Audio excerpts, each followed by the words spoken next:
Ya, kita mulai ya teman-teman ya, Dex Lover ya. Oke, selamat malam semuanya, Dex Lover dimanapun berada. Jadi senang sekali ya malam hari ini.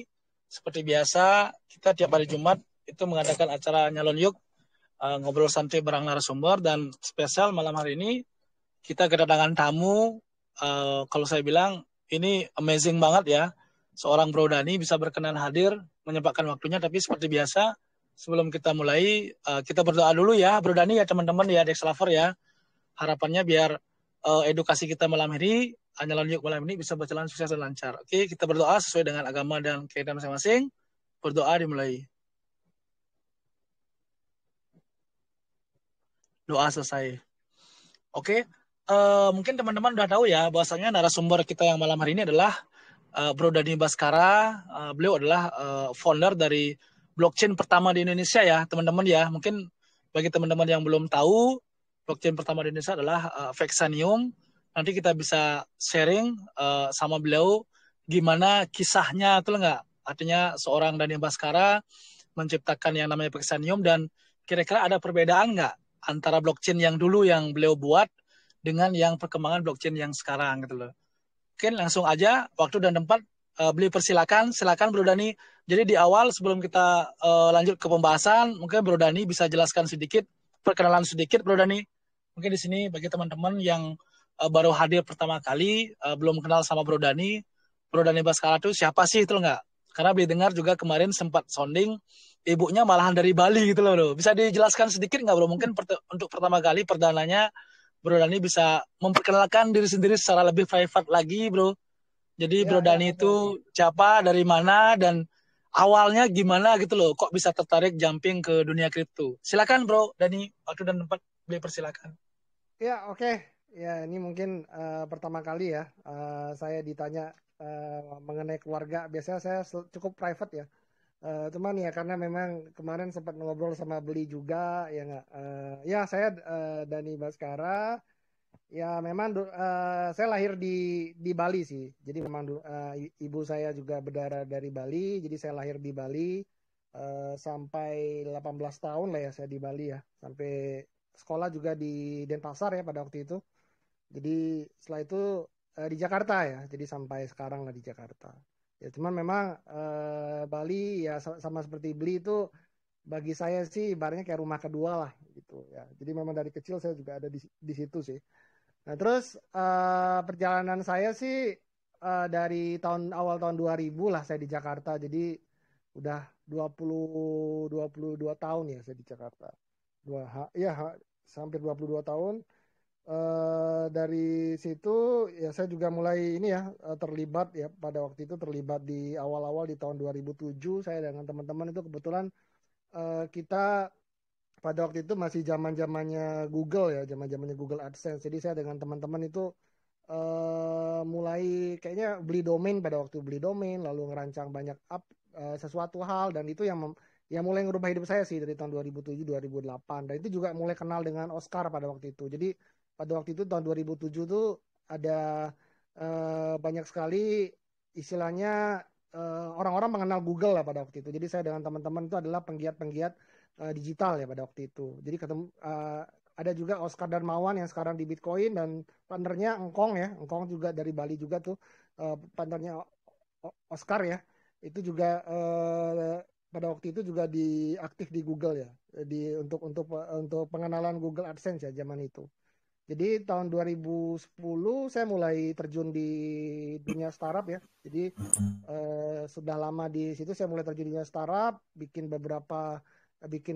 apa namanya produk pada waktu itu kita dengan beberapa teman juga menggagas e-commerce asosiasi ya dari tahun 2010 2011 ya. Setelah 4 tahun 5 tahun di startup saya mulai diracuni tuh dengan Bitcoin ya. Jadi teman lama tuh Pak Oscar itu kan teman lama dari zaman-zamannya Google AdSense ya zaman itu ya dan 2007 2008 jadi dia buka bitcoin.co.id pada waktu itu. Jadi dia pada waktu itu juga dia kontak teman-temannya untuk beli Bitcoin ya. Jadi saya juga sempat udah tahu Bitcoin cuman karena pada waktu itu untuk pembayaran server dan kawan-kawan ya di awal tahun 2010 2011, cuman lebih mengenal Bitcoin sebagai komoditas yang untuk investasi itu dari Pak Oscar. Ya, jadi ketika beliau pertama kali membuka bitcoin.id, ya beliau mengenalin kepada saya sih. Jadi sangat antusias. Jadi mencoba mempengaruhi ya ibaratnya dan membrainwash juga. Ya akhirnya ya dia datang ke kantor saya jelasin tuh sampai 4 jam jelasin tentang Bitcoin, apa itu Bitcoin. Ya, jadi pada waktu itu tuh beda sama sekarang. Jadi pada waktu itu tuh nggak ada istilah blockchain ya. Jadi hanya ada Bitcoin kecil sama Bitcoin besar. Jadi beliau jelasin Bitcoin besar, ini perbedaan Bitcoin kecil, jelasin tentang Satoshi Nakamoto, spirit desentralisasi, libertarian. Jadi itu, nah itulah yang buat saya tuh akhirnya tuh mulai mulai tertarik gitu loh dengan Bitcoin. Jadi saya baca-baca tentang apa nih sih spirit desentralisasi, apa sih libertarian gitu. Jadi pada waktu itu tuh lebih ke yang dipelajarin tuh kayak lebih ke sifat-sifat seperti itu. Jadi peer to peer, lalu libertarian. Nah itu saya tuh awal-awal belajar seperti itu ya. Apolitical ya pada waktu itu. Jadi di awal itu juga lebih ke pada beli sedikit-sedikit, lalu juga akhirnya juga ya sering naik turun lah seperti sekarang. Cuman dulu temennya lebih sedikit ya. Dan mulai di tahun 2000 pada waktu itu saya masih part time ya. Saya menjalanin bisnis startup dan e-commerce saya ya. Waktu itu juga aktif di perusahaan tersebut ya, diinvest sama visi luar negeri pada waktu itu. Lalu di tahun 2017 2016 saya udah mulai lebih terjun lebih dalam ya pada waktu itu, karena teman-teman udah mulai banyak yang mulai terjun ya di crypto full time ya di awal tahun 2017. Dan saya juga coba ikut-ikutan juga ya, karena di tahun 2017 tuh portfolio saya tuh tiba-tiba meningkat gitu loh. Jadi itu yang membuat saya memberanikan diri untuk mulai full time ya dari tahun 2017 itu. Jadi dari teman-teman juga di 2017 saya full time ya di full time benar-benar di kripto ya. Jadi di tahun itu. Lalu ya pada waktu itu juga beli ICO ya di 2017 tuh mulai ngetren ICO pada waktu itu. Nah itu juga dari situ sama teman-teman juga mulai keliling-keliling dunia ya di zaman itu. Jadi kayak cari-cari project yang bagus mana. Karena tahun itu tuh nggak seperti sekarang. Kalau sekarang kan ada Telegram, ada apa. Zaman itu tuh susah sekali. Jadi dapatnya tuh masih di Bitcoin Talk. Jadi mesti hadir ke seminar-seminar untuk dapat project yang bagus lah seperti itu. Nah dari situlah di tahun 17 tuh karena teman-teman saya banyak tuh yang bikin project zaman itu ya. Eh, dan sekarang juga masih banyak yang sudah yang live ya. Jadi maksudnya masih steady lah beberapa teman-teman saya yang pada waktu itu bikin project juga.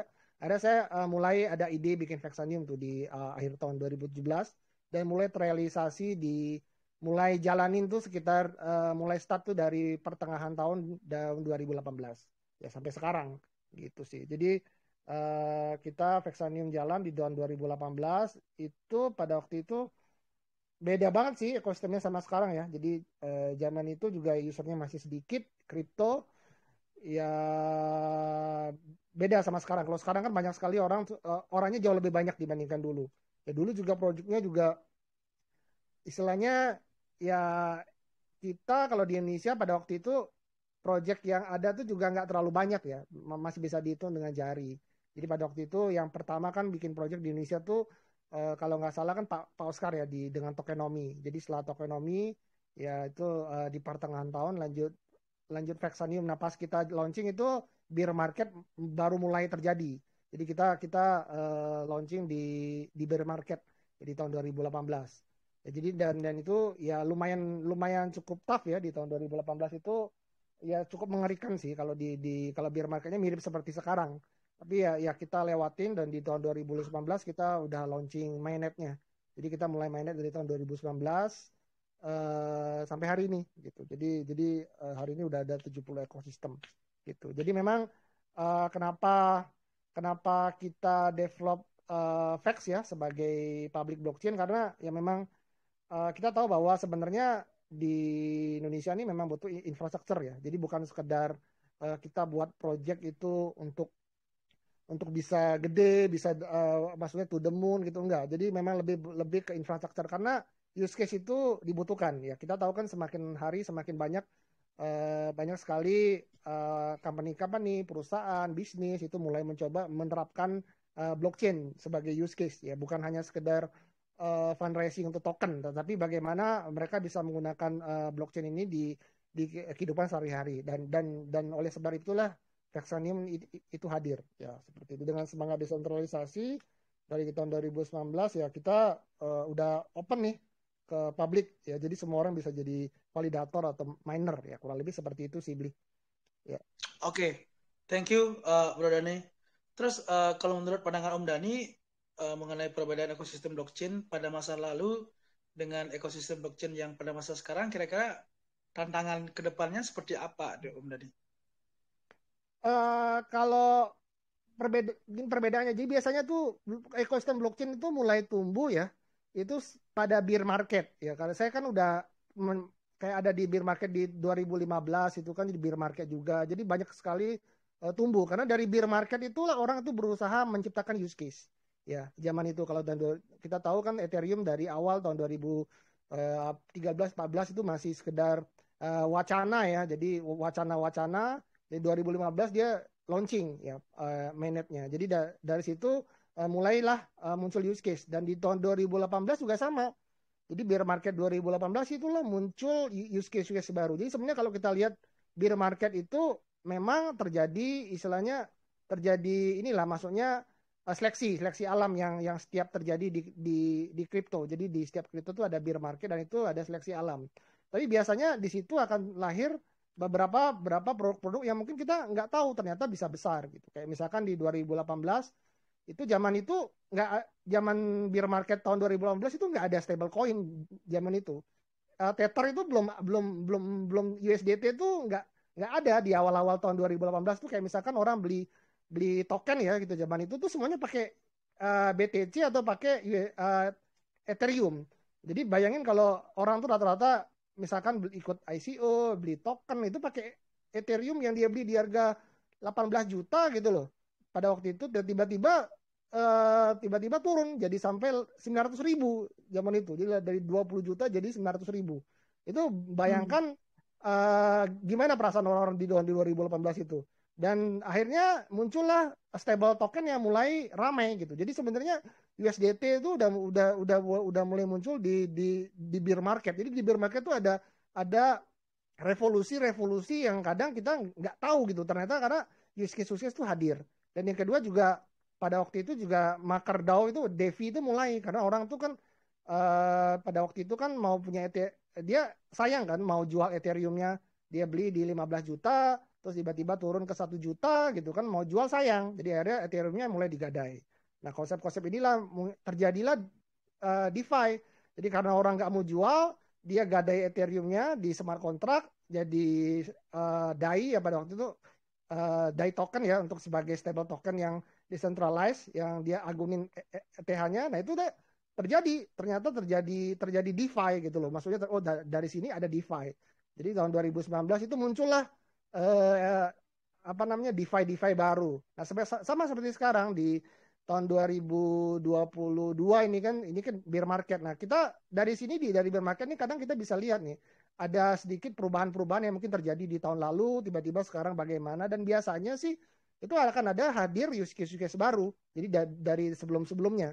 Ya kan kalau kita lihat kan di tahun 2015 itu muncul Ethereum dan mulai ternyata ada smart contract, ada token gitu loh untuk di blockchain. Dan 2018 muncul stable token, mulai muncul DeFi di tahun 2019. Nah, di tahun 2022 ini ya kita sih masih belum tahu ya, maksudnya kedepannya tuh akan muncul seperti apa. Tapi biasanya tuh di saat terjadi bear market seperti sekarang itu biasanya akan muncul proyek-proyek yang kita belum tahu tuh kedepannya tuh bagaimana, dan itu yang akan merubah ekosistem kripto ini dalam waktu 2-3 tahun mendatang gitu ya. Oke, mungkin secara singkat bisa dijelaskan nggak, Bro Dani, artinya yang membedakan blockchain Vexanium dengan blockchain yang sudah running well sekarang ini seperti apa, dan kalau seandainya nih ada teman-teman developer yang hadir di sini, kira-kira apa keuntungannya ketika mereka tuh bisa berkolaborasi untuk masuk di ekosistem Vexanium, Bro Dani? Ya, Oke, begini ya kita kalau di Vexanium sih memang kalau kita bicara kelebihan banyak, tapi saya bicara kekurangan dulu nih Bli. Ya nggak? Nanti bicara yang Hmm, bagus-bagus doang ya. Ya, jadi kalau oke. kekurangan di Vexanium ya itu adalah di likuiditas ya. Likuiditas di Hmm, Vex itu masih kecil. Jadi kalau kita bicara soal liquidity ya memang di Vex itu masih kecil, tetapi di Vex ini memberikan banyak sekali keunggulan selain likuiditas. Ya, jadi kalau kita bicara likuiditas mungkin di BNB lebih banyak lah orang trading di situ, swapnya lebih ramai. Tapi kalau bicara soal soal use case, nah di Vex ini lengkap beli. Jadi kita tuh apa yang ada di blockchain lain itu sebenarnya di Vex itu ada, tetapi dengan hmm, scope yang lebih kecil gitu. Kayak misalkan di tempat lain ada swap, di kita juga ada swap. Jadi sebenarnya ya hampir 11-12 sih, hampir hampir mirip secara ekosistem kita juga udah ada lumayan lengkap. Dan kelebihannya adalah di Vex ini sebenarnya kita kan dari awal itu memang ingin bahwa menjadi rumah untuk developer di Indonesia ya pada umumnya dan mungkin di developer di negara berkembang. Ya, jadi sebenarnya kenapa di negara berkembang? Karena kita tahu bahwa di negara-negara berkembang itu mereka tuh cukup concern sama price sensitive sebenarnya.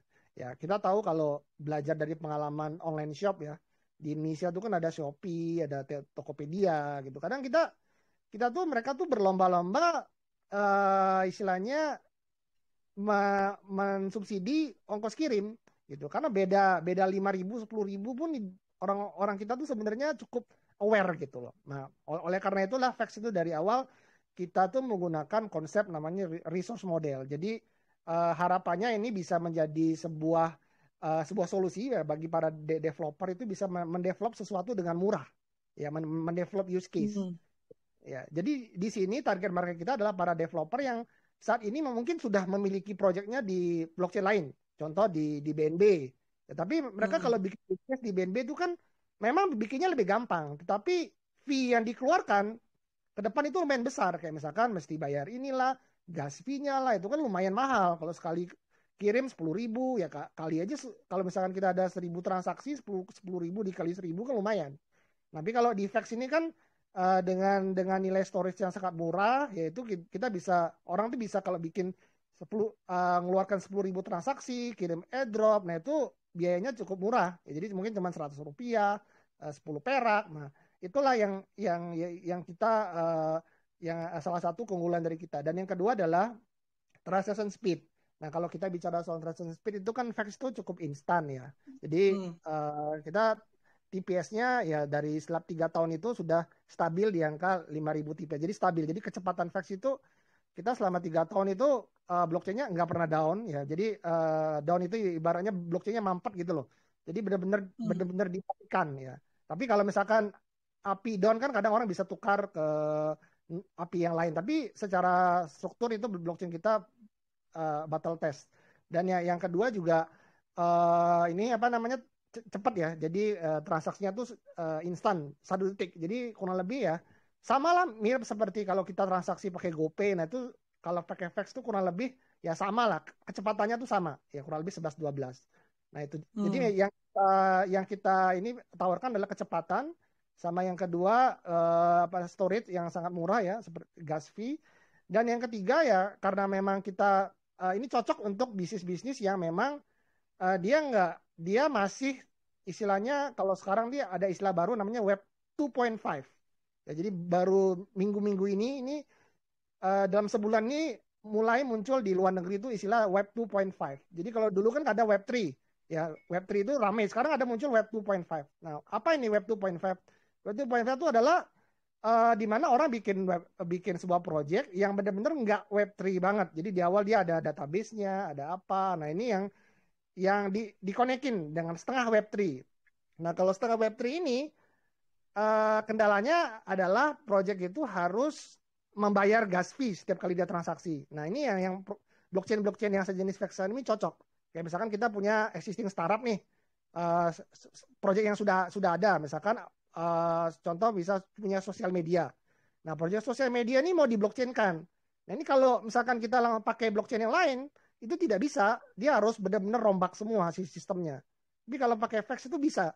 Jadi blockchain itu bisa digunakan sebagai istilahnya pengganti database lah dari project dia. Nah ini makanya kita memang saat ini memang projectnya yang berjalan di atas Vex itu lumayan ada beberapa, tapi memang dia nggak ada berhubungan dengan kripto. Ya jadi memang dia menggunakan blockchain itu sebagai use case. Nah ini sebenarnya salah satu hal yang membuat Vex itu kenapa cukup sampai sekarang ya memang tetap ada use case-nya gitu. Ya seperti itu sih Beli kelebihannya. Oke. Ya. Oke. Nah, terus kaitannya dengan gini gimana, Bro? Maksudnya misalnya nih, beli seorang developer nih. Hmm. Kira-kira support seperti apa nanti yang beli bisa dapatkan kalau seandainya beli mau merapat jadi bagian ekosistemnya Pexanium? Ya, oke. Bisa Jadi dispesifikin nggak? ya, jadi untuk para developer ini kan sebenarnya ada dua hal ya beli ya. Jadi kalau saya lihat Hmm. kalau di market ini ada developer yang benar-benar developer yang benar-benar punya kapabilitas dalam programming. Ya, jadi kita bisa kalau di Vex ini kita ada komunitas developernya yang apa namanya komunitas developer itu ada sekitar 80-an lah developer Indonesia ya. Jadi kita ada community khusus developer. Nah itu kita bisa share pengetahuan di situ. Dan memang rata-rata semua project-project Vex itu yang terkait dengan crypto tuh mostly kita semuanya di open source kan. Jadi kalau mau bikin apa tuh ya bisa sendiri. Ya kalau misalkan developer itu memiliki capability dalam blockchain development. Nah, ada juga yang kedua nih Bli, uh, developer yang memang business minded. Ya, misalkan dia punya duit, tapi dia nggak mau ribet nih. Oh, Hmm. gue ada duit nih, tapi gue mau bikin kayak gini. Nah, itu kita bisa dari core developer kita memang ada blockchain studio. Nah, itu pertama kita bisa bantu buatkan. Tapi kalau memang mau lebih banyak lagi, kita komunitas developer kita cukup lumayan besar. Nah, itu kita bisa bantu mewujudkan. Jadi memang kalau dari sisi kita sih memang kita fokus untuk development. Ya, apapun yang menjadi keinginan para developer itu intinya ya kita bisalah mewujudkan dan membuat itu menjadi nyata beli ya, seperti itu ya Hmm. begitu Oke. Wah, menarik banget ya. Terus ya menarik satu jadi hal kalau lagi nih. misalkan pengen ya Ah, dan bisa tanya saya sih PM segala macam nanti kita bisa diskusi ya. oke, siap. Nah, ini mungkin terakhir sebelum kita apa namanya tuh jumping ke ada teman-teman partisipan yang mungkin mau bertanya sama Bro Dani. Sedikit mungkin Bro Dani bisa dibocorin dikit nggak strategi apa yang Bro Dani lakukan untuk biar bisa survive lah gitu loh. Karena kan sekarang kondisi pasar kan lagi nggak baik ya, beri seperti sekarang ya. Jadi kalau bisa Hmm. dibilang crypto winter lah gitu loh. Sedangkan Bro Dani kan sudah dengan jam terbang yang Bro Dani dapatkan atau enggak. Nah, kira-kira dari Pexanium sendiri gimana strateginya nih untuk biar bisa minimal lah bisa survive dan bisa nge-branding dari Pexanium sendiri misalnya memberikan edukasi secara offline di setiap wilayah apa gimana tuh Bro Dani? Ya oke ya jadi kalau dari kita sih memang kita tahu ya kalau di kripto tuh ekosistem kripto tuh ada beberapa bisnis bisnis bisnis model yang proven ya jadi bisnis model proven tuh artinya bisnis modelnya terbukti lah bisa menjadi sebuah sesuatu hal yang bisa proven gitu ya. Yang pertama kan kita tahu berdagang kripto ya seperti exchange. Nah, exchange itu bisnis model yang proven. Jadi dari zaman MTGOX sampai sekarang itu juga orang jualan exchange, jualan kripto, dagang menjadi pedagang di aset digital itu proven ya dan itu rata-rata bisa survive. Dan yang kedua adalah kripto menjadi sebuah solusi. Ya, jadi solusi misalkan yang didagangin apa? Jualan software. Nah, kayak kita nih dari awal memang memposisi kita tuh sebagai penyedia solusi. Jadi penyedia solusi. Jadi apapun itu yang berkaitan dengan blockchain ataupun kripto, ya kita adalah penyedia solution. Dan itu yang membuat kita ya sampai sekarang ya masih ini ya masih ya lu istilahnya oke lah karena demand untuk membuat project itu sebenarnya di kripto itu besar beli. Jadi memang banyak sekali orang tuh menciptakan project tapi mungkin produknya nggak ada. Nah itu terus yang kedua juga apa namanya banyak orang yang juga yang memiliki startup sebelumnya yang memang mau di blockchain-kan. Jadi memang sebenarnya demand itu selalu ada untuk solusi. Jadi kita kan memang selalu hadir ya pasti ada problem ya. Jadi problem di mana orang mau bikin produk, kita hadir sebagai solusi. Jadi ada orang mau istilahnya memblockchain produknya, menambah apa namanya added value dari produknya, ya kita hadir sebagai solusi. Jadi itu yang apa namanya core kita sampai saat ini. Jadi kita memang fokus di infrastruktur ya sebagai penyedia infrastruktur. Yang kedua adalah fokus untuk sebagai layanan ya sebagai services di uh, industri blockchain ini. Nah kurang lebih seperti itu beli kalau dari kita ya. Nah, terus terkait dengan branding, Bro Dani. Ya. Jadi branding itu kan sangat penting ya untuk istilahnya kita bisa mendeliver project yang kita punya. Nah, terus dari sisi Pexanium sendiri, kira-kira brandingnya seperti apa Om? Mungkin misalnya memerlukan edukasi offline di setiap kota gitu mungkin. Ada nggak seperti itu kira-kira?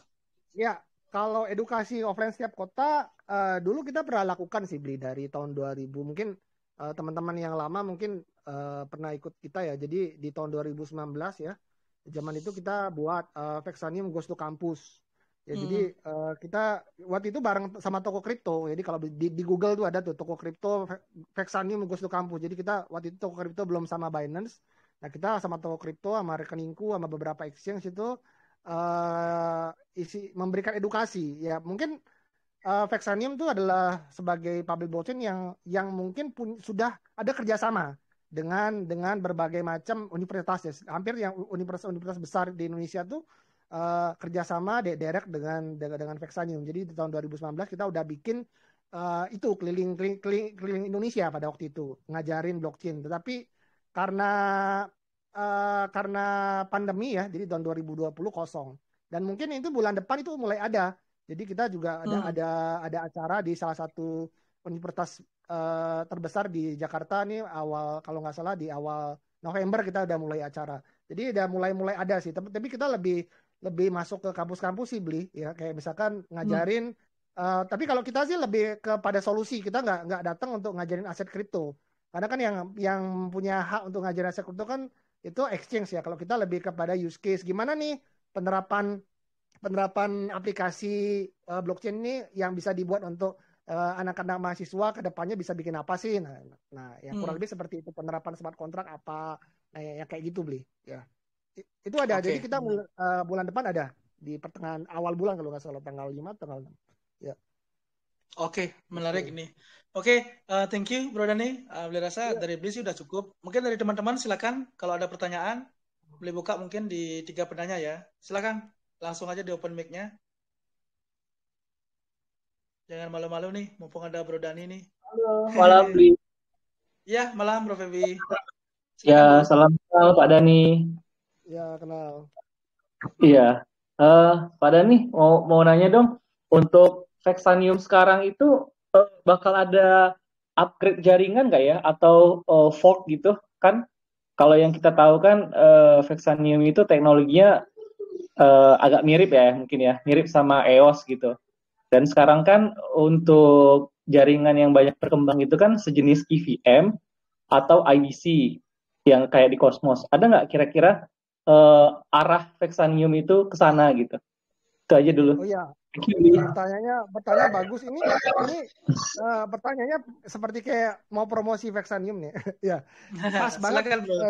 Ya, pas banget. Sebenarnya saya tadi mau ngomong itu, cuman kan kayak promosi ya. Jadi ya pas. Jadi kita memang sekarang nih kalau di grup kan sering tuh bicara kita sedang proses upgrade Vex ya, nodes-nya. Jadi kalau Vex ini kita sih untuk upgrade itu kita nggak perlu melakukan hard fork. Jadi cuman upgrade software dari semua miner ya. Jadi kita karena kita pakai konsensus tuh delegate proof of stake, jadi para miner utama tuh dia upgrade software. Nah di software yang terbaru nih yang versi 2 ya kita bilangnya ini kita udah mendukung EVM Pak Pak Febi. Jadi kita akan mulai masuk ke EVM dan IBC ya. Jadi di yang state pertama itu kita akan melakukan testnet itu mungkin dalam beberapa waktu ke depan ya. Jadi ada testnet untuk jaringan Vex versi 2. Nah di Vex versi 2 ini tidak perlu hard fork. Jadi nggak kayak Ethereum ya. Jadi kalau Ethereum kan dia harus hard fork. Jadi jaringan yang dulu itu nanti kita fork ke jaringan baru. Tapi kalau Vex itu enggak. Jadi nanti para miner itu akan pelan-pelan mengupgrade softwarenya ke versi 2. Jadi dengan software versi 2 yang ada misalkan sekarang saat ini ada 2 sampai 3 miner ya upgrade. Jadi itu akan pelan-pelan dia upgrade. Nah, di software versi 2 ini nanti sudah mendukung EVM. Jadi di VEX itu nanti akan ada 2 jenis smart contract. Ya kalau misalkan mau pakai smart contract yang natif yang sekarang ini, itu bahasa pemrogramannya C++. Nah, kelebihannya C++ itu pertama C++ itu kelebihannya stabil. Ya kita tahu kelebihannya stabil itu sama seperti ya kalau handphone kita kan rata-rata C++ semua. iPhone, MacBook tuh semua C++. Jadi kelebihannya stabil secara smart contract. Tetapi kekurangannya, ya kita bicara kekurangan nih. Kekurangan C++ itu banyak library-nya mungkin orang banyak nggak ngerti. Jadi biasanya dari kita yang develop nanti setelah itu softwarenya source code-nya kita open source kan. Jadi orang-orang baru baru bisa develop setelah itu. Nah, makanya dari situ kita melihat bahwa potensi ada di EVM. Di EVM ini kita akan upgrade mungkin dalam waktu dekat ya. Jadi mungkin testnet itu udah mulai ada di awal tahun 2023 ya. Jadi nah itu sudah mulai testnet. Nanti setelah itu baru kita udah testnet sudah dan di test pada fase testnet itu kita udah mulai ngundang beberapa developer-developer lain yang memang sudah terbiasa ya mendevelop di EVM misalkan di BSC Chain, di Polygon, di Ethereum. Nah itu nanti selama fase testnet itu kita mungkin ada grant untuk bagi para developer yang terbiasa mendevelop di EVM untuk mulai mencoba ya menggunakan blockchain Vexanium. Jadi itu akan ada di dalam di awal tahun 2023. Jadi setelah testnet itu sudah ready dan beberapa use case sudah ada, nanti mulai masuk tuh ke kita upgrade total di mainnet ya yang versi 2 yang ada EVM. Itu. Sekarang sih kita sudah dalam fase testing sih. Jadi masih dalam fase testing dan sudah dites di komunitas internal developer yang terkait di blockchain Vexanium ya. Jadi kalau di kita tuh developernya bukan core developer doang kalau di Vex tuh. Jadi memang kita ada community developer yang memang dia mendevelop beberapa use case di atas blockchain Vexanium gitu. Dan itu kita lagi tes sih sekarang. Ya. Oke, thank you jawabannya Bro Dani. Dari Bro Feby, ada lanjutan lagi, Bro? Banyak sih ya pengen dibahas, tapi gantian dulu lah. Nanti kalau memang mentok, aku nanya lagi. Gak apa-apa Bro, lagi satu tak kasih dah, sebelum yang lain.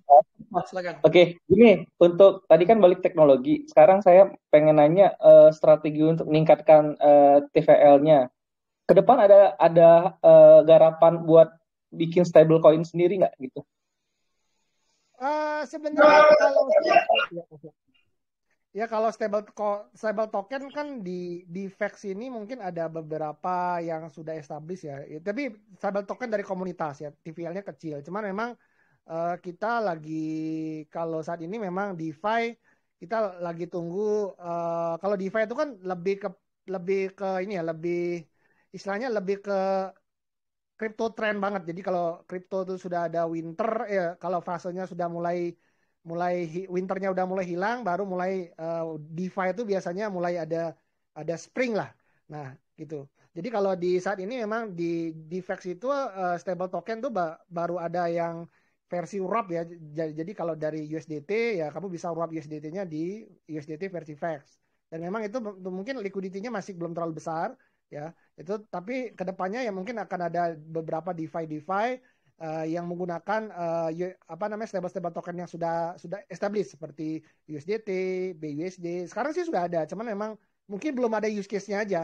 Jadi hanya beberapa project yang menggunakan DeFi tersebut yang menggunakan LP atau staking yang menggunakan stable token yang sudah ada. Tapi kalau stable token yang di Vex ini saat ini ya kita baru ada yang model MakerDAO sih. Jadi kita bisa agunin Vex-nya untuk dapat stable token. Jadi itu sudah ada sih di Vex, cuman mungkin TVL-nya belum terlalu besar ya. Tapi harapannya ke depan sih mungkin ketika market membaik mungkin DeFi ini kita bisa mulai optimalisasi kembali ya. Kurang lebih seperti itu. Tapi kita memang mencoba untuk merangkul stable token yang sudah ada. Ya, sekarang memang sudah ada tuh di Vex, cuman mungkin liquidity-nya belum gede. Kayak yang sudah ada tuh ada BUSD sama USDT ya gitu. Jadi USDT itu bisa dipakai untuk beberapa use case yang ada. Jadi ada beberapa orang yang punya USDT di jaringan misalkan di jaringan BNB, nah itu bisa dipindah di jaringan Vex untuk mengikuti beberapa liquidity farming ya atau staking yang dibuat oleh community gitu loh. Tapi mungkin nanti jika ini kita akan mungkin coba galakan dengan beberapa teman-teman developer ya untuk membuat beberapa program-program untuk meningkatkan ya TVL dari stable token yang ada ini gitu sih. Oke, thank you jawabannya Bro Dani. Bro Feby? Oke, Sudah beli jelas, sudah lanjut jelas. beli. Banyak Oke. sih, banyak yang bisa dikulik ini. Lanjut beli dulu. Oke, thank you Bro Feby. Nanti kita lanjut Ya, lagi. oke. Ya, silakan pertanyaan berikutnya. Malam Bang Bli, Langsung di open mic. malam Bang Ya, Dani. malam Om Joseph. Silakan. Ya, terima kasih Bang Bli untuk kesempatannya, makasih Bang Dani. Dari semasa pembuatan software yang dari tim devnya ini, bisa nggak kita mengetahui project ini termasuk skema Ponzi atau tidak? Jika sudah mengarah ke sana, bagaimana kita menanggapi selaku developer blockchain-nya supaya tidak terjadi lagi namanya skema Ponzi untuk project-project blockchain. Terima kasih.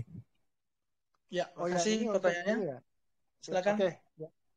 Oh, ini pertanyaan untuk beberapa project-project yang dibangun ya di atas. Jadi project-project yang dibangun Ya. oleh komunitas ya. Oke ya. Ya memang kalau project-project yang dibangun komunitas kan kita kalau dari Vex itu kan memang sudah ada kontraknya ya. Jadi kontraknya itu udah tersebar lah.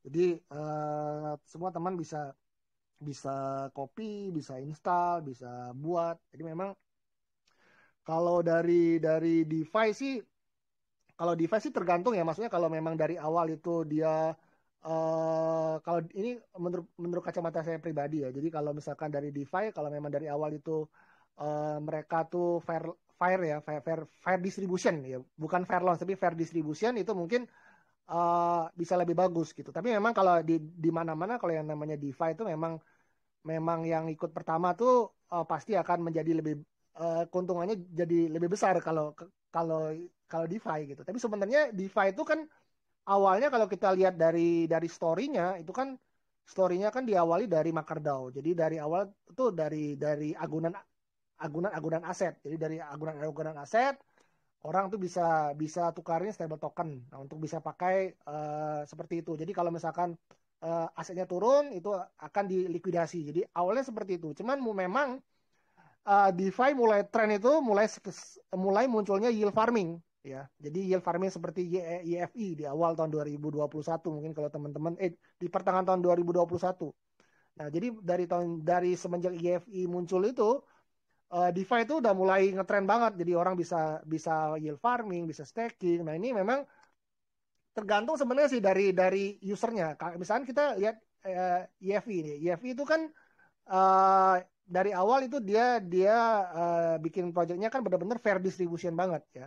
Walaupun memang ya pernah tinggi, tapi kadang orang yang beli di atas juga kecewa juga. Tapi secara distribusi itu fair gitu. Kalau saya lihat ya, jadi memang dari awal memang dibagi tokennya semua ke community.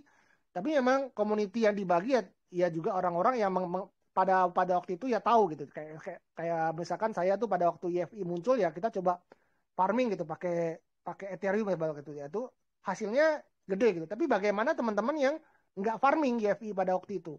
Jadi tiba-tiba mereka beli gitu EFI di harga 900 juta. Nah, itu kan beda dengan teman-teman yang dapetin EFI dengan cara farming gitu loh. Tapi kalau misalkan dari sisi distribusinya, EFI itu sebenarnya cukup fair gitu. Karena orang yang farming dia akan mendapatkan API yang besar. Tapi ini yang kadang-kadang kalau kita lihat ya, kalau misalkan ada token-token yang bikin farming seperti itu, kita harus lihat juga apakah itu tokennya dapat dari fair distribution atau memang dari dia memang punya jatah token yang memang untuk ketika orang ikut farming ya dia tokennya untuk dijual lah seperti itu. Jadi ya yang kayak gitu yang kadang user perlu ketahui sih gitu. Jadi memang kalau dari sisi blockchain developer ya kita maksudnya core developer ya kita sudah menyediakan infrastruktur. Nah, itu tergantung dari para projectnya sendiri nih, owner project yang punya kuasa untuk menentukan arahnya kemana. Jadi ya kita kayak ibaratnya sebagai penyedia infrastruktur kita kasih tools nih, kayak misalkan istilahnya kasih tang sama pisau. Nah, pisau itu kan sebenarnya bermata dua tuh. Ya pisau itu bisa aja buat masak, buat bikin bikin masakan, potong ayam, nah kayak gitu. Tapi pisau itu juga bisa dipakai untuk tusuk gitu loh. Jadi memang dua hal itu kita tidak bisa lepaskan, dan kita nggak tahu kedepannya bakal seperti apa. Tapi yang penting dari sisi kita adalah kita selalu berusaha untuk menyediakan infrastruktur tools sebaik mungkin. Ya nanti ya tinggal tergantung dari kita nih, para developer, para owner project memiliki hati lah, maksudnya maunya seperti apa gitu. Jadi dengan toolsnya sudah ada, tinggal kita mau buat nih toolsnya mau ke arah mana. Nah seperti itu sih ya. Dan yang kedua, user itu ya mesti mulai pintar-pintar mengetahui gitu loh ya. Oke, terima kasih Bro Dani. Ya, Gimana Om Jus? Terima kasih untuk penjelasannya Bang Dani, Bang Bli. Oke, thank you Om Joseph pertanyaannya. Oke, next question. Ada lagi? Silakan. Langsung di open mic-nya ya, teman-teman ya. Silakan Bro Dani sambil nunggu, sambil minum, relax Bro Dani. oke ya, Nih, sambil Bang ini Sudah. sambil ngecas. Oh, ngecas ya. Oke, ada lagi teman-teman? Ya, mungkin sambil nunggu, mungkin dari beli sedikit gini Bro Dani. Ini Pexanium ini kan blockchain pertama ya di Indonesia ya, betul nggak? Sedangkan kita juga tahu banyak proyek-proyek Indonesia yang sudah jalan, sudah listing juga. Kenapa mereka tidak berkolaborasi menggunakan masuk jadi ekosistemnya Pexanium, Bro Dani? Kira-kira ada tantangan seperti apa seorang Bro Dani untuk biar bisa melakukan pendekatan lah sama teman-teman developer yang gimana caranya ya ini blockchain sudah ada karya anak bangsa ya kenapa pakai blockchain orang lain, kenapa nggak di Pexanium aja, gimana kira-kira Bro Dani? Oke ya, Beli. Jadi pertanyaan bagus karena memang itulah pendekatan yang kita lakukan saat ini. Jadi kalau di tahun 2021 kemarin pendekatan kita tuh langsung pendekatan yang cukup istilahnya direct lah. Jadi pendekatan yang cukup konservatif tahun lalu ya. Jadi konservatif itu artinya begini. Lu ya pakai blockchain Vexanium. Jadi semuanya memakai blockchain Vexanium. Jadi dari awal, jadi dari token, dari project semua pakai blockchain Vexanium. Tapi di tahun 2022 ini pendekatan kita udah agak berbeda, Beli, karena kita belajar dari Matic ya. Jadi dia tuh hadir sebagai layanan solusi layer 2 dari Ethereum. Padahal sebenarnya Matic itu juga layer 1 juga sama kayak sebagai Ethereum. Tapi akhirnya dia banyak project-project Ethereum tuh selain di Ethereum dia pakai juga di Polygon. Nah, sama seperti di kita. Jadi saat ini kan kalau di Indonesia sendiri kan market project itu rata-rata sebagian besar 90% itu kan di BSC ya, Binance Smart Chain atau BNB Chain. Jadi memang yang kita lakukan sekarang adalah bagaimana project-project yang sudah running di BSC ini membuat ekosistemnya juga use case di blockchain Vexanium. Jadi kita pendekatannya ya mungkin saat ini seperti itu, Beli, dan memang ya alhamdulillah ya ini selama tahun ini ya ada beberapa sih yang sudah maksudnya dia multi chain. Jadi selain ada di projectnya secara liquidity ada di BSC, tapi mungkin ada secara use case ada di blockchain Vexanium. Jadi seperti itu yang pendekatan-pendekatan yang kita lakukan. Karena kalau kita lakukan misalkan langsung pindah semua itu sudah rasanya nggak mungkin. Tapi yang kalau misalkan pendekatan sebagai layer 2 ataupun misalkan multi chain dari proyek yang sudah existing itu bisa terjadi, Bli. Seperti itu, ya. Oke, thank you Bro Dani. Oke, silakan teman-teman bagi yang mau bertanya. Masih ada waktu. Silakan langsung di open mic-nya ya, teman-teman ya. Malam Bang Bli, boleh saya tambahkan sedikit? Boleh, silakan Om Yusuf. Oke, Bang Dani, kalau boleh tahu itu kalau blockchain yang saat ini yang ada di dunia, menurut Bang Dani, blockchain apa yang lebih diminati orang selain Binance Smart Chain? Terima kasih. Ya, oke. Jadi kalau saya lihat sebenarnya blockchain itu ada beberapa kategori ya. Jadi kalau kita lihat mungkin di Indonesia memang paling diminati kalau di Indonesia ya itu Binance Smart Chain. Pertama karena branding Binance itu cukup gede di Indonesia. Jadi kita tahu bahwa banyak sekali user Indonesia tuh punya akun di Binance. Jadi brandingnya besar. Dan yang kedua juga secara transaksi itu BSC itu lumayan murah. Sebenarnya sih nggak murah-murah banget kalau kita sering transaksi. Jadi mungkin bisa 6.000 sekali transfer, itu sebenarnya sih nggak murah juga. Jadi dan yang kedua, tiga juga di Indonesia saat ini kan memang mostly blockchain itu masih dalam konteks kripto ya, sebagai spekulasi.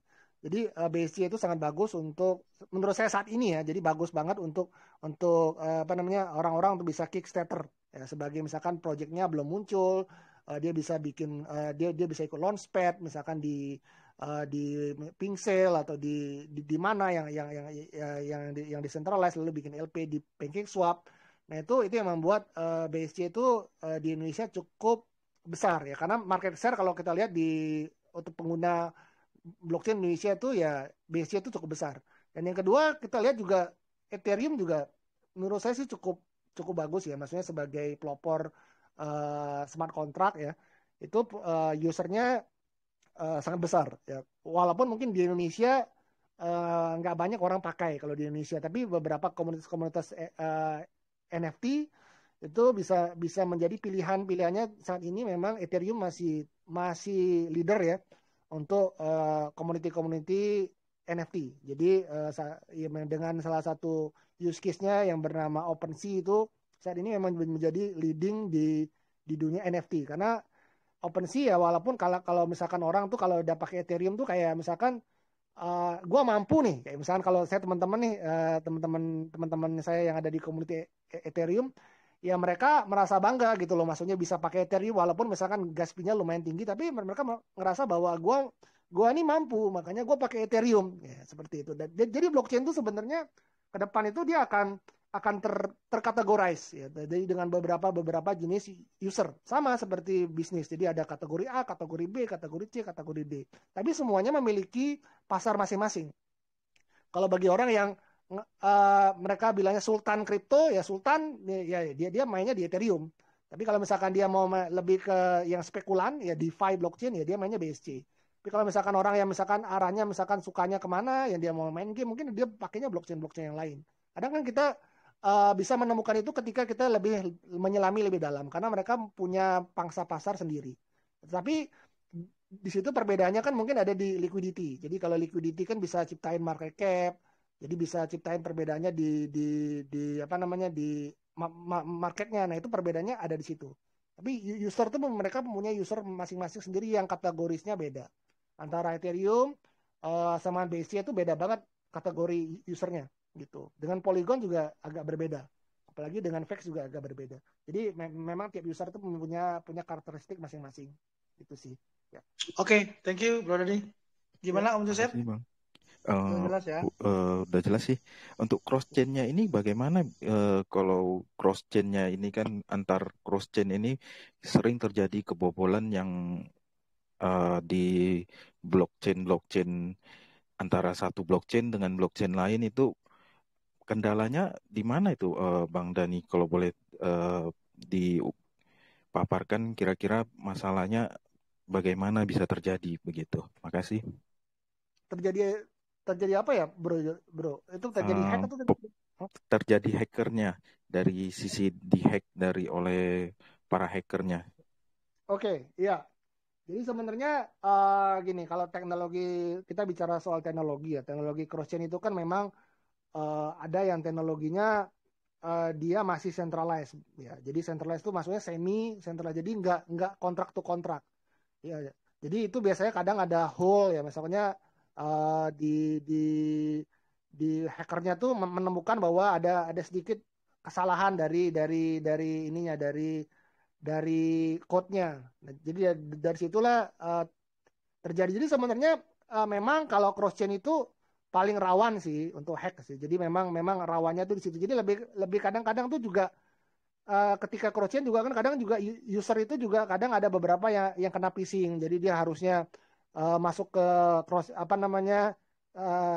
bridge yang ini, ternyata tiba-tiba dia salah bridge. Akhirnya dia kena phishing di situ. Jadi memang terjadi cross chain tuh memang ada ininya saat ini memang belum ada teknologi yang benar-benar seamless, benar-benar decentralized. Jadi di cross chain tuh pasti ada sisi centralized-nya ya, untuk memproses dua blockchain yang berbeda ini.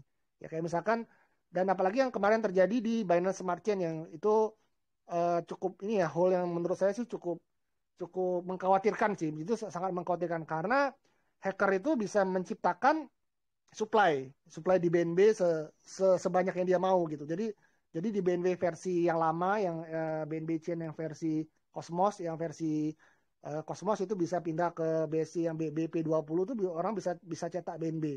Jadi memang pada waktu itu cross-chain yang memang agak ngeri itu adalah ketika mereka itu di-embed dengan core system. Ya kayak kemarin kan di BNB itu dia di-embed dengan core system. Jadi cross-chain itu memiliki smart contract itu memiliki capability untuk mencetak token. Ya, jadi itu sebenarnya hole yang cukup.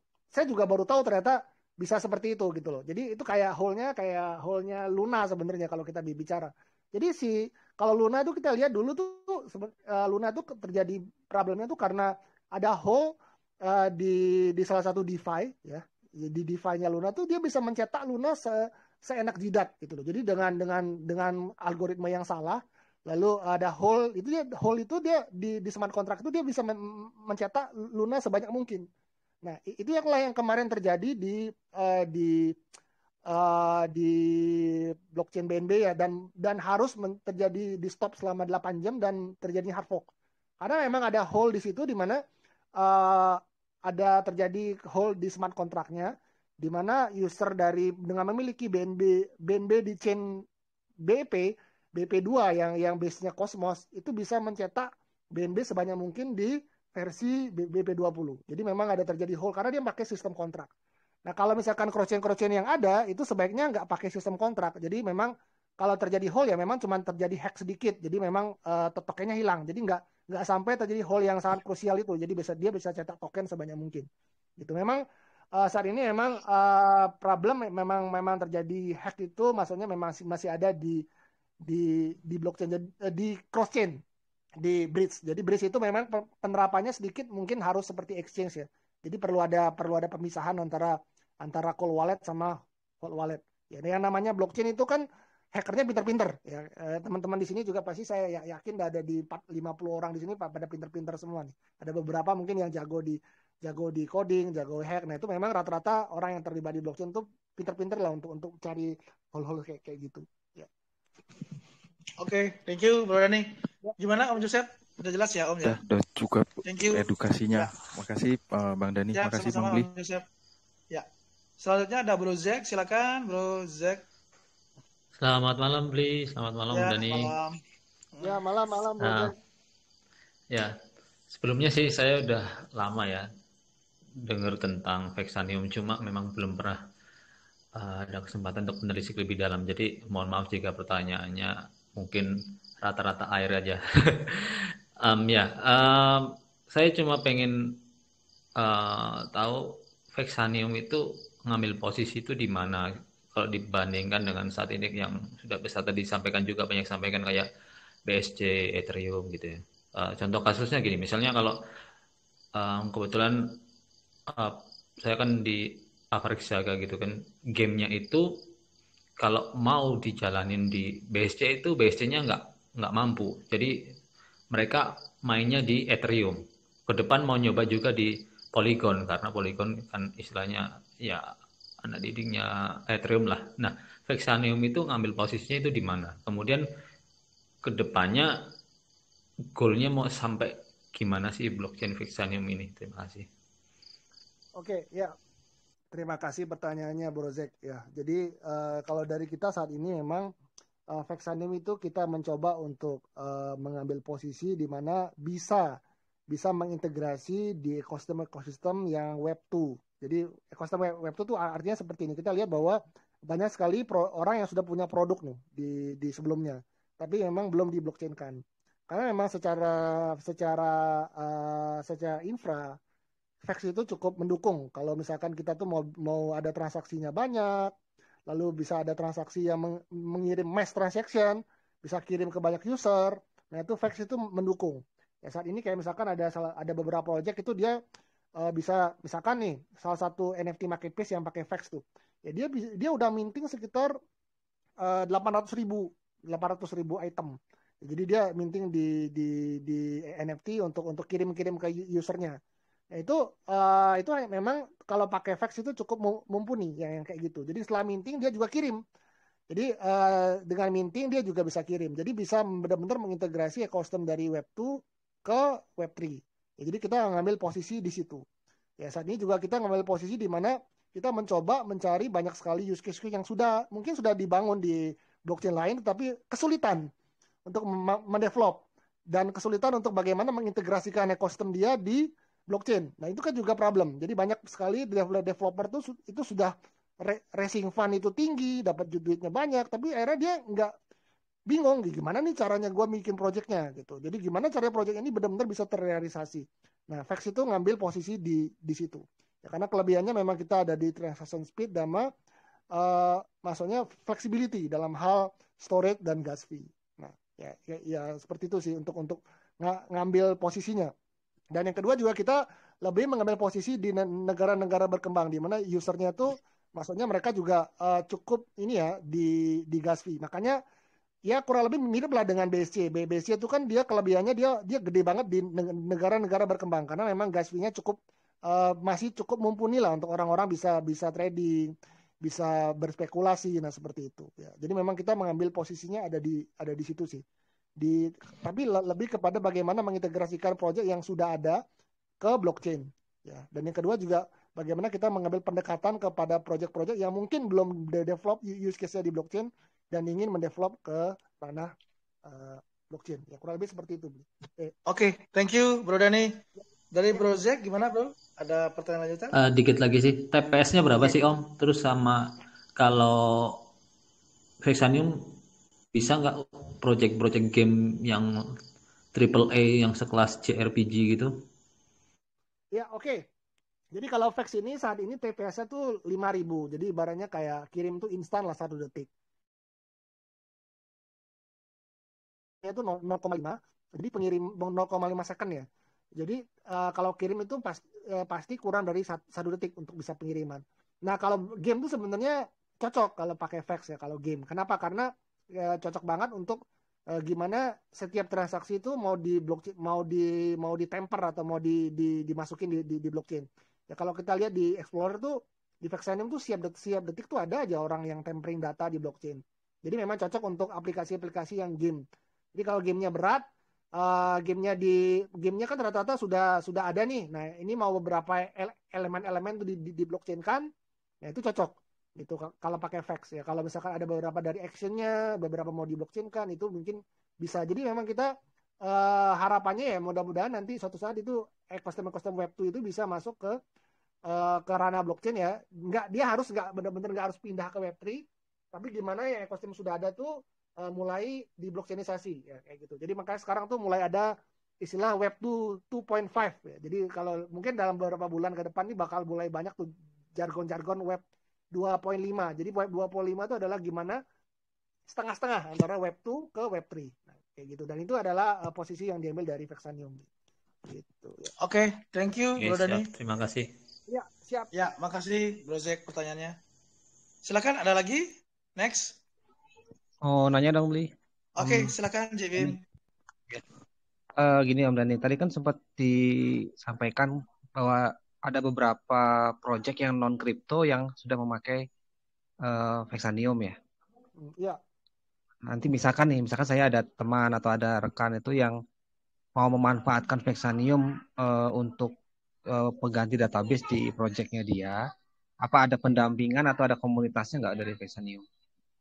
Ada. Jadi kalau kita di sini di Vex itu kita pasti ada untuk itu ada, karena kan saya dari core developer, jadi biasa ada pendampingan. Jadi pendampingan itu kita akan refer ke maksudnya salah satu blockchain studio kita, yaitu juga ada dari core dev, juga ada beberapa tim-tim, atau juga dari blockchain studio yang teman-teman juga yang teman-teman developer yang bisa mendevelop di blockchain Vexanium. Jadi itu ada Beli. Jadi secara service, secara profesional ya kita bisa mendampingi ya bagaimana project yang sudah ada itu database-nya diganti dengan model blockchain ataupun diintegrasikan. Ya, jadi nggak perlu diganti.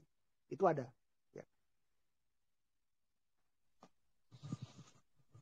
Oke, thank you Bro Dani. Ya, makasih. Satu lagi Ya, tambahan. silakan. Gas fee-nya berapa di sana? Ya. Nah, kalau di Vex ini, kalau yang native ya, jadi kita itu gas kita nggak hitung gas fee, jadi kita dihitung dari resource, sama kayak kita akses inilah, maksudnya kayak kita pakai token PLN lah. Jadi Vex itu udah kayak token PLN, jadi kita pakai Vex, kita langsung tukar Vex itu ke resource namanya RAM. Nah itulah dari situlah orang tuh bisa pakai sebanyak-banyaknya. Jadi kalau misalkan tokennya habis, ya tambah lagi top up. Jadi kayak konsepnya kayak token PLN lah. Jadi bukan kita maksudnya model dari blockchain Vexanium tuh bukan transaction fee. Jadi bukan kayak pajak ya. Kalau misalkan di VM kan itu pakai ya kayak kita setiap kali transaksi ada potongannya. Nah kalau di Vex itu nggak ada potongan tiap kali transaksi, gratis. Tapi setiap kali kita transaksi itu akan mengurangi jatah kita. Nah ada ya kayak token PLN. Jadi setiap kita pakai jatahnya kurang. Nah kita mau nambah, ya itu kita mesti top up lagi. Nah itu ya kayak pulsa sih pada umumnya. Bisnis modelnya mirip kayak token PLN, mirip kayak hosting ya, kayak misalkan di hosting kan mungkin kalau beli developer ya udah biasa lah dengan hosting, server bayar bulanan yang sama lah kayak gitu. Jadi semakin banyak nggak ada problem kalau mau tempering data 10.000 data sehari, mau isi di database 20.000 data sehari itu nggak ada masalah. TPS-nya 5.000 TPS itu maksudnya bisa bisa sampai setiap kali transaksi itu 1 detik ya. Jadi kurang lebih instan selama 1 detik setiap kali transaksi. Oke, thank you Bro Dani. Ya, Rasa udah jelas ya Haji Bim ya. Boleh lah Haji, nanti aplikasinya Ya. bisa kolaborasi. Mantap. Oke, thank you.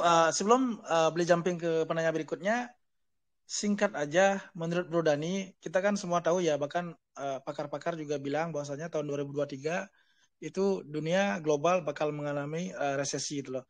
Menurut Bro Dani, itu peluang atau ancaman buat dunia blockchain dan kripto, Bro?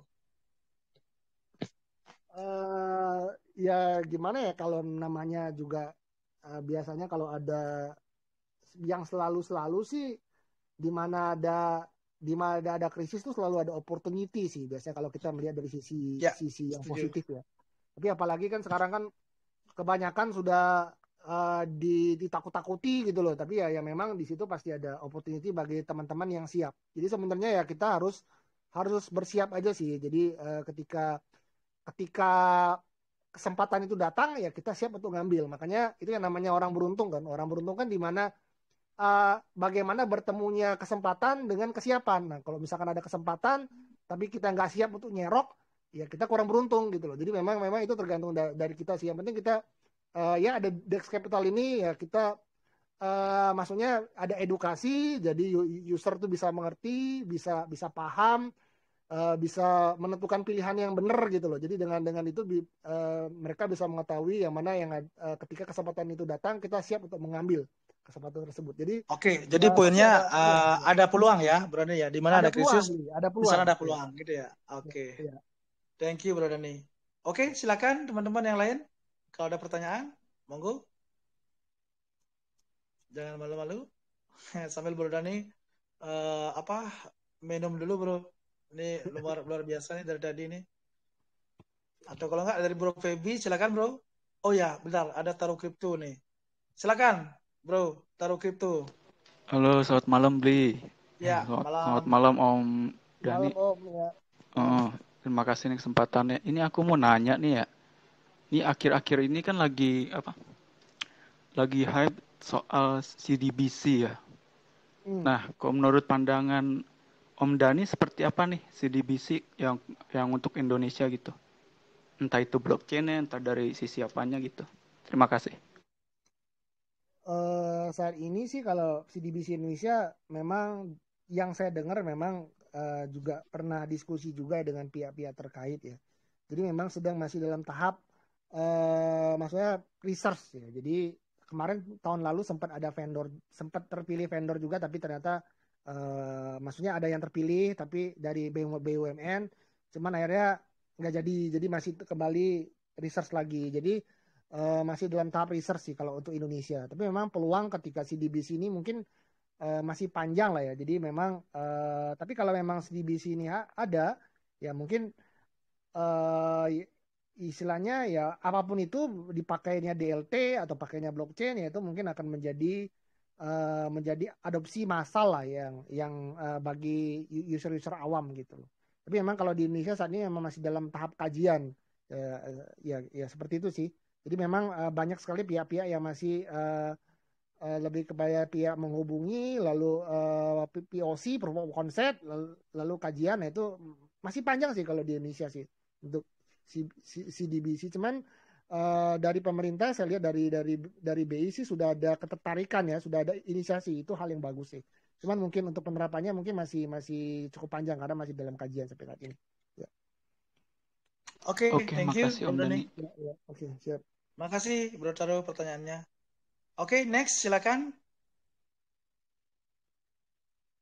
Ada Sis Jok, silakan Sis Jok. Halo. Ya, dari Bro Pebi mungkin. Silakan Bro. Ada lagi? Saya nyimak aja dulu beli. Oh, nyimak dulu ya. Oke, silakan Bro Pebi. Ini Pak Dani, mau nanya dong. Sekarang itu dari dulu sampai sekarang kan BP Voter itu paling berpengaruh ya terhadap ekosistem. Ke depan kira-kira bakal ada perubahan nggak ya untuk sistem BP Voter itu? Sistem BP Voter ya jadi kedepannya memang untuk saat ini kan BP Voter kan kalau di fax itu ada yang aktif, yang 21 BP utama sama yang standby. Ya mungkin klub kita sih lagi di quorum dari para BP sih lagi ada idea bagaimana BP-nya jadi yang utama jadi lebih banyak. Jadi dari 21 yang utama, standby-nya kan juga 100. Jadi yang 21 jadi lebih banyak. Tapi itu masih dalam kajian sih. Jadi kalau lebih banyak berarti sebenarnya bagusnya kalau lebih banyak itu akan semakin lebih decentralized dia. Kalau sekarang kan BP utama ini hanya 21 ya untuk para miner-miner utama. Jadi orang itu berlomba-lomba untuk mendapatkan voter di jaringan Vexanium. Ya kedepannya ya mungkin kita sebenarnya itu hanya proposal sih. Jadi proposal itu juga belum sampai benar-benar dari para miner ini approve ya. Kalau misalkan approve ya mungkin bisa jadi yang utama jadi dari 21 jadi 30 ya, standby-nya jadi apa. Nah itu biasanya sih beberapa governance itu selalu bisa berubah sih. Maksudnya kalau misalkan ada dari 2/3 dari semua BP setuju. Jadi untuk proposal itu di Vex itu secara DAO ya, karena Vex itu sudah DAO, jadi harus disetujui oleh 2/3 anggota ya. Jadi kalau 2/3 miner, 2/3 semua miner itu setuju, itu dia akan beberapa aturan itu bisa di-adjust ya, seperti itu. Itu sih. Oke, thank you Bro Dani. Gimana Bro Pebi? Udah bisa menjawab? Thank you. Mungkin ntar aku nambahin lagi kalau misalnya nggak ada yang nanya. Siap, oke. Silakan teman-teman. Bro Feby ini paling mantap nih pertanyaannya. Berbobot semua. Berbobot semua. Ini dia developer. Jadi juara 1 loh, lomba cerdas cermat dulu loh, lomba kredit capital Bro Dani. Makanya berbobot. Luar biasa. Iya, silakan teman-teman. Ini ada Om Rifki nih, blockchain antusias juga nih, kreator blockchain. Ada pertanyaan nggak Om Rifki buat Bro Dani? Silakan Om Rifki. Oke, silakan teman-teman yang lain. Ada lagi? Jarang-jarang loh. Ada Bro Dani nih bisa sharing di sini nih. Oke, sambil nunggu mungkin dari Beli Bro Dani. Ini kan didengarkan Bro Dani juga saat ini sebagai membantu lah gitu loh sebagai CTO di salah satu coin artis yang paling populer saat ini yaitu ASIC token loh. Nah itu gimana tuh Bro Dani? Maksudnya nanti nggak akan gini Bro. Maksudnya dengan adanya dualisme kayak gitu nggak akan berpengaruh, nggak akan mengganggu gitu loh istilahnya eksistensi Bro Dani di Vexanium Bro. Ya, jadi kalau misalkan itu sih sebenarnya memang dari dulu kan memang kita nih memang istilahnya servisnya jualan jasa ya Beli ya. Jadi memang sudah terbiasa menjadi blockchain consultant, lalu terbiasa mendevelop produk. Jadi ya yang seperti itu memang kalau di role saya di project yang apa namanya di ASIK itu lebih kepada bagaimana kita mendeliver project-project yang sudah diinisiasi oleh Mas Anang, dan saya lihat memang pertama kan kita ketemu Mas Anang udah lama ya. Jadi dari awal juga Mas Anang banyak maksudnya banyak minta advice di awal, jadi di awal-awal. Tapi dan saya lihat memang banyak sekali proyek yang memang belum terrealisasi gitu loh sebelumnya. Dan itu kita juga datang untuk membantu untuk bagaimana proyek-proyek yang istilahnya dirancang di awal itu bagaimana bisa terrealisasi ya, karena memang kita kan sebagai profesional, sebagai blockchain developer ya, kita memang tugasnya itu mewujudkan mimpi-mimpi dari para apa namanya blockchain entrepreneur ya, crypto entrepreneur, bagaimana mereka bisa membuat use case ini bisa menjadi sebuah hal yang bisa menjadi use case yang berguna buat masyarakat. Ya saat ini memang kita kalau di project ASIK ya, kita ada develop dari wallet, yang kedua NFT marketplace yang mungkin sebenarnya sudah selesai tapi masih dites ya. Jadi nanti ada juga project-project selanjutnya seperti musik. Nah itu memang saya memang kalau dari pendapat saya pribadi dengan Mas Anang, itu Mas Anang tuh punya spirit itu istilahnya bener lah. Kalau misalnya kan Beli juga udah pernah ketemu kan dengan Mas Anang kemarin di acara Des Capital. Memang secara spirit itu Mas Anang tuh spirit di musik tuh luar biasa, dan memang dia cukup inilah. Cuma mungkin sebelumnya mungkin beliau memang masih dalam tahap belajar, dan mungkin dari sini ya kita juga bagaimana bisa istilahnya mendampingi lah, dan akhirnya juga ya sekarang sudah ya membantu kerja bareng dan ya mencoba untuk mewujudkan proyek-proyek yang sudah diinisiasikan. Tapi sih kalau kita sih sangat yakin sih bahwasanya proyek-proyeknya itu bisa terrealisasi dengan baik ya. Dengan pengalaman kita sebelumnya ya, kita harapannya semua itu bisa terrealisasi dengan baik sesuai dengan roadmap yang direncanakan sebelumnya. Gitu sih. Oke, ya. ada kemungkinan nggak, singkat aja bro, ada kemungkinan nggak ASIK itu bisa jadi bagian dari ekosistem dari Paxanium? Saat ini memang ini sih Beli, kayak sekarang kan proyeknya kayak ASIK Connect kan bagian dari ekosistem Vex ya, terus lalu NFT juga ekosistem Vexanium, tapi memang dia tokennya kan berbasis ASIK ya, cuman running di beberapa use case running di blockchain Vexa Beli, karena memang kita core-nya memang develop di atas blockchain Vexa, walaupun sebenarnya secara profesional kita juga bisa develop di any kind of blockchain bisa gitu ya. Tapi memang ASIK memang saat ini beberapa use case itu ada di blockchain Vexanium sih. Gitu ya. Oke, thank you Bro Dani penjelasannya. Ya, oke, siap. Oke, terakhir mungkin dari Bro Om Jimmy, silakan Om Jimmy. Halo, malam Om Jimmy.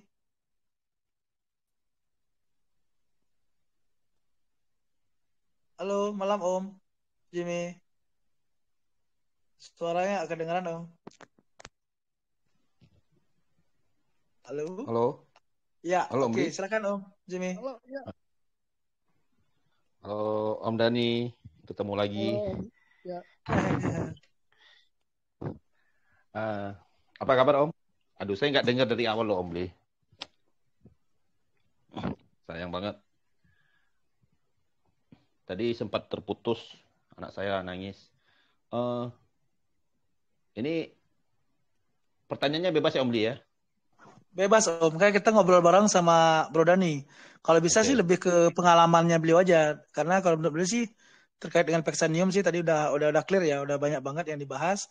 Ya mungkin terakhir dari Om Jimmy terkait dengan mungkin pengalaman dari Bro Dani gitu nggak? Apa yang bikin kalau pengalaman beliau, saya pikir sih Om Dani udah banyak lah pengalaman. Udah gitu banyak kan. ya. Oke, siap. Saya nggak akan nanya when Binance, when Future share.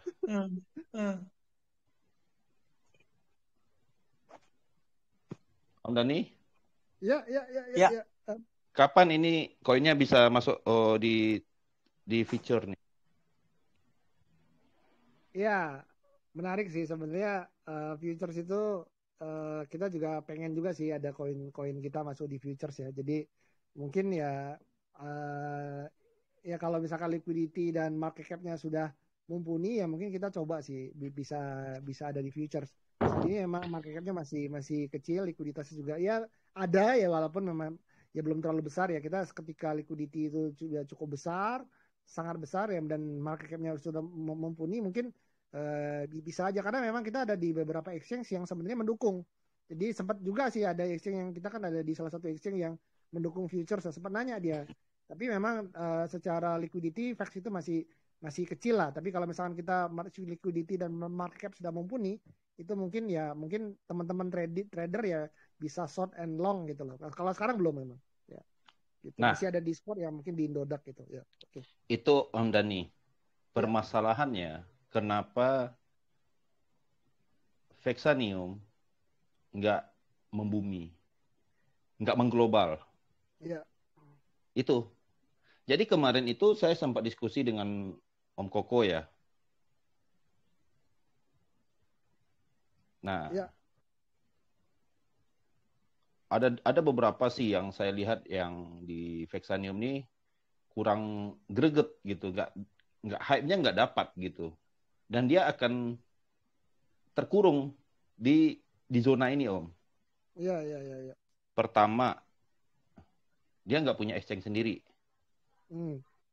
Yang kedua, nah future ini dia belum ada juga gitu. Jadi itu tuh masalah besar gitu. Yang saya pikir sih ya cukup berat untuk Om Dani gitu. Iya benar. Ya kita tahu exchange besar-besar itu ya mereka makin besar karena mereka punya platformnya sendiri kan. Ya. Punya jadi blockchain, mereka punya platformnya enak gitu.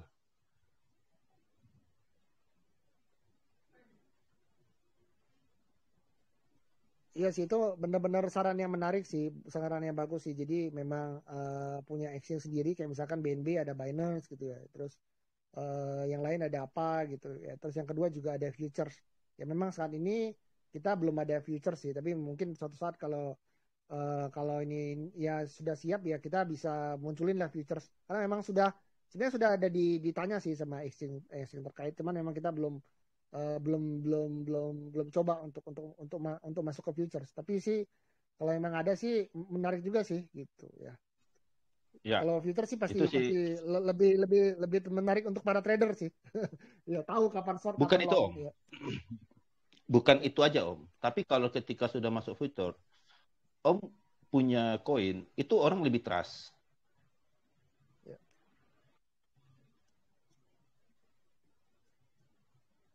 Ketika orang lebih trust, pemain baru itu makin banyak masuk Om. Likuiditas Om semakin tinggi juga kan? Iya benar-benar. Ya. Sekarang orang nanggung nih, iya kan? Exchange-nya nggak ada, di luar negeri orang nggak ada yang main futur kan? Nah itu dia masalahnya. Iya benar-benar. Ya. Om lihat Polygon kan? Polygon kurang besar apa? Dia ada feature, tapi dia nggak punya exchange Om. Berputar-putar sana aja kan? Iya benar-benar ya. Nah, Om nggak punya dua-duanya, ya tambah parah. Iya memang benar sih. Vex ini kekurangannya ada di liquidity sama future sih. Jadi itu yang kita coba exchange juga kita nggak ada ya. Jadi, saya pikir sih Vex harus kolaborasi lah Om. Ya cari exchange Indo yang bisa ya bagi-bagi saham lah. Kan tukar barang juga is okay lah gitu. Yang penting sama-sama bisa makan gitu kan demi Indonesia ini. Oke, thank you Om Jimmy. Mungkin insight dari masukan dari Om Jimmy itu keren banget tuh Bro Dani. Jadi dalam artian sekarang kan eranya kolaborasi Bro Dani. Jadi nggak harus Bro Dani ya harus bikin exchange sendiri, itu nggak. Ya kolaborasi aja dengan exchange yang sudah ada, yang kira-kira bisa sefrekuensi, satu energi, ya itu bisa dibicarakan lebih lanjut gitu. Seperti itu sih. Ya, oke, thank you masukannya, idenya Bro Dani. Om Jimmy, mungkin terakhir Bro, ini kurang lebih 1,5 jam, nggak kerasa Bro, karena asiknya nyalon yuk kita malam hari ini. Terakhir, closing statement dari Bro Dani.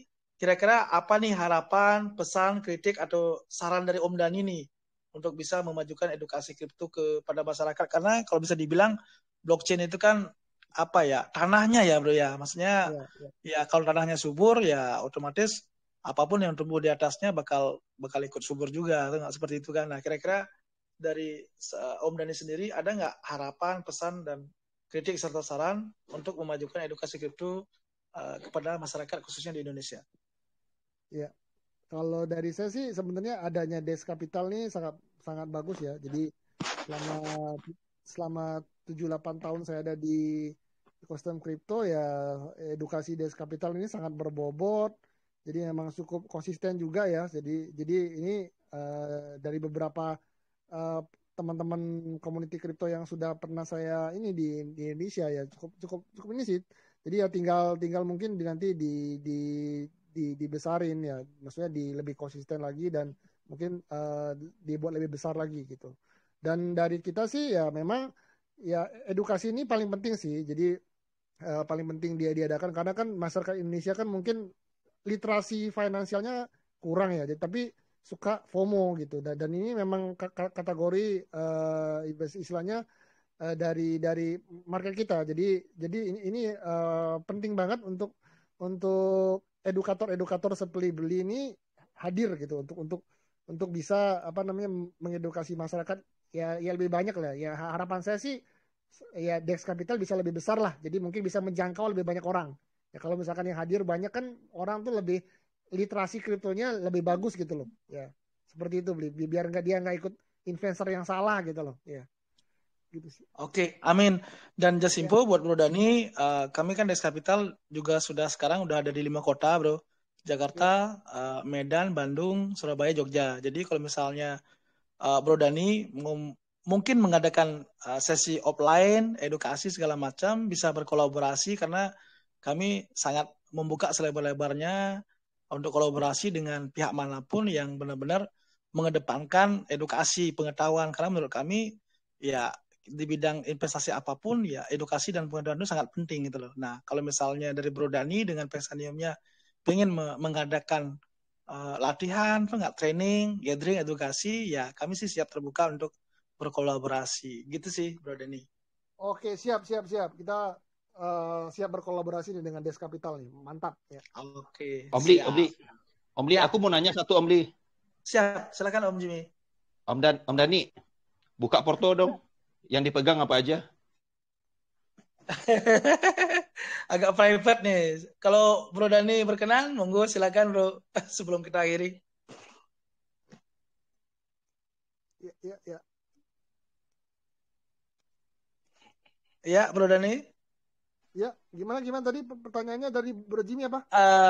Sedikit mungkin bisa buka porto sedikit nggak? Kalau Bro Dani berkenan ya, kira-kira seorang Bro Dani dengan jam terbang, dengan pengalaman yang dimiliki, kira-kira saat ini portonya seperti apa? Bro, mungkin bisa jadi inspirasi lah buat teman-teman yang hadir malam ini.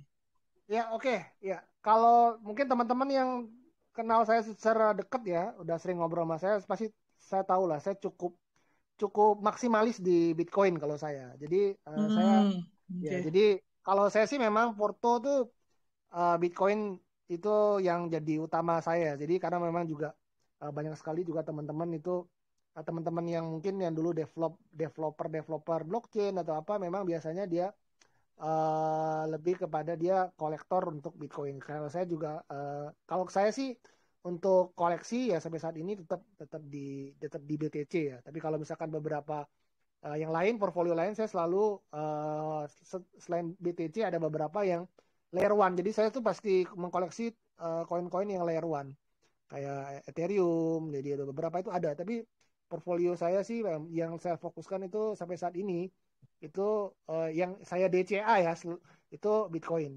gitu ya. Kalau saya itu karena saya cukup maksimalis kalau di Bitcoin ya. Tapi memang di sisi develop saya memang punya ini untuk mendevelop Vexanium sebagai infrastruktur yang bisa dipakai oleh kalangan publik ya, lebih banyak gitu. Oke, thank you Om Dani. Ya, Cuma penasaran aja, seorang developer blockchain itu pegang apa sih? Itu aja sih Om. Oke, siap. Karena sepertinya Bro Dani kan juga dekat sama gini ya, sama Bapak Blockchain Indonesia ya, Om Oscar Darmawan ya, mungkin bisa dapat insight dan mentoring juga mungkin dari beliau. Mereka kan teman Om Li. Itu dah, teman ya. Mungkin kalau misalnya Bro Dani berkenan, bolehlah Bro Dani biar Om Oscar biar bisa tahu bahwasanya di Indonesia ada satu komunitas yang konsisten dan komitmen melakukan edukasi sharing seperti ini. Kalau boleh, bolehlah diundang ke Dex Capital, Bro Dani, biar Ya, lebih boleh. Siap. Ya. Mantap. lagi. Iya. Oke. Thank you Bro Dani ya. Ya ini nggak terasa sudah 1,5 jam. Kita udah ngobrol santai bareng Bro Dani. Sekali lagi saya beli koin tuan rumah Dex Capital mengucapkan terima kasih buat Bro Dani atas sharing, atas edukasi pengetahuannya, dan buat teman-teman yang sudah bertanya tadi, terima kasih. Ya, jadi beli akhiri ya acara Nyalon Yuk malam ini. Sampai jumpa di event-event edukasi berikutnya. Selamat malam. Thank you. Ya, malam.